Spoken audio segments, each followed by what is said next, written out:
राजस्थान में सियासी समर सज चुका है। बीजेपी और कांग्रेस दोनों प्रदेश में क्लीन स्वीप के दावे करते हैं। एक तरफ अमित शाह ने अपने योद्धा राजस्थान में तैनात कर दिए, तो बेनीवाल से लेकर बैंसला तक दिग्गजों को बीजेपी से जोड़कर पार्टी को मजबूत किया जा रहा है।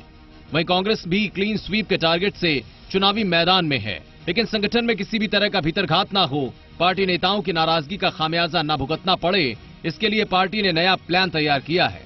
रणनीति का हिस्सा उन नेताओं को बनाया गया जो लोकसभा चुनाव में टिकट मांग रहे थे, लेकिन टिकट नहीं मिल पाया। अब पार्टी ने इन्हीं नेताओं को चुनाव जिताने की जिम्मेदारी सौंप दी है। टिकट नहीं मिलने पर जिन नेताओं ने पार्टी का विरोध किया, अब उन्हीं के कंधों पर चुनाव जिताने की जिम्मेदारी है। ये नेतागण उस लोकसभा क्षेत्र के सभी संगठन और हमारे कार्यकर्ताओं को साथ में लेकर जो पार्टी के हमारे उम्मीदवार हैं, उनके विजय के लिए सभी को एकजुट कर आगे की रणनीति और वहां की जवाबदारी संभालेंगे।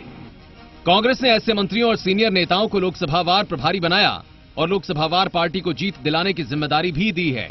जिन नेताओं को जिम्मेदारी दी गई, उनमें टोंक सवाई माधोपुर सीट की जिम्मेदारी राजेंद्र चौधरी और अशोक बैरवा को दी गई है। अजमेर लोकसभा सीट की जिम्मेदारी डॉक्टर रघु शर्मा को दी गई है। बाड़मेर जैसलमेर सीट की जिम्मेदारी हरीश चौधरी और अमीन खान को दी गई है। पाली सीट की जिम्मेदारी डॉक्टर चंद्रभान और संयम लोढ़ा संभालेंगे।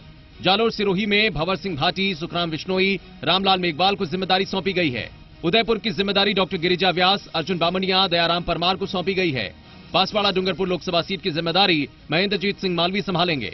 चित्तौड़गढ़ सीट की जिम्मेदारी उदयलाल आंजना संभालेंगे। राजसमंद सीट पर रिचपाल मिर्धा, लक्ष्मण सिंह रावत जीत सुनिश्चित करने के लिए तैयारी कर चुके हैं। भीलवाड़ा की जिम्मेदारी अशोक चांदना के सिर है, जिनका साथ रामलाल जाट और धीरज गुर्जर देंगे।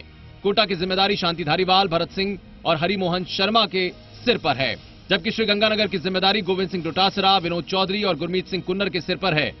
बीकानेर की बात करें तो बीडी कल्ला और भंवर सिंह भाटी के अलावा गोविंद राम मेघवाल यहां पर जिम्मेदारी संभालेंगे, जबकि चूरू की जिम्मेदारी मास्टर भंवरलाल मेघवाल, भंवरलाल शर्मा, सुभाष गर्ग, नरेंद्र बुड़ानिया संभालेंगे।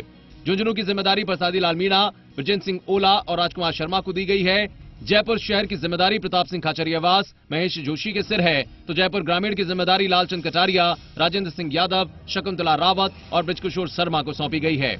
अलवर की जिम्मेदारी टीकाराम जूली, करण सिंह यादव और जुबेर खान संभालेंगे, तो भरतपुर की जिम्मेदारी विश्वेंद्र सिंह, भजनलाल जाटव और जाहिदा खान संभालेंगी। धौलपुर करौली सीट की जिम्मेदारी रमेश चंद मीणा और खिलाड़ी बैरवा को सौंपी गई है, जबकि दौसा की जिम्मेदारी ममता भूपेश को दी गई है। ठीक इसी तरह नागौर सीट की जिम्मेदारी मास्टर भंवरलाल मेघवाल और महेंद्र चौधरी को सौंपी गई है। इसके अलावा पार्टी ने यह भी तय किया कि चुनाव में नेताओं के परफॉर्मेंस के आधार पर ही उनका मूल्यांकन किया जाएगा। जो नेता कांग्रेस को जितनी बड़ी जीत दिलाएगा, पार्टी भविष्य में उसे बड़ी जिम्मेदारी देगी। इस पूरी रणनीति के पीछे प्रदेश कांग्रेस प्रभारी अविनाश पांडे का दिमाग माना जा रहा है।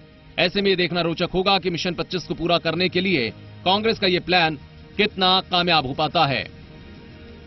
मनोहर बिश्नोई, जी मीडिया, दिल्ली।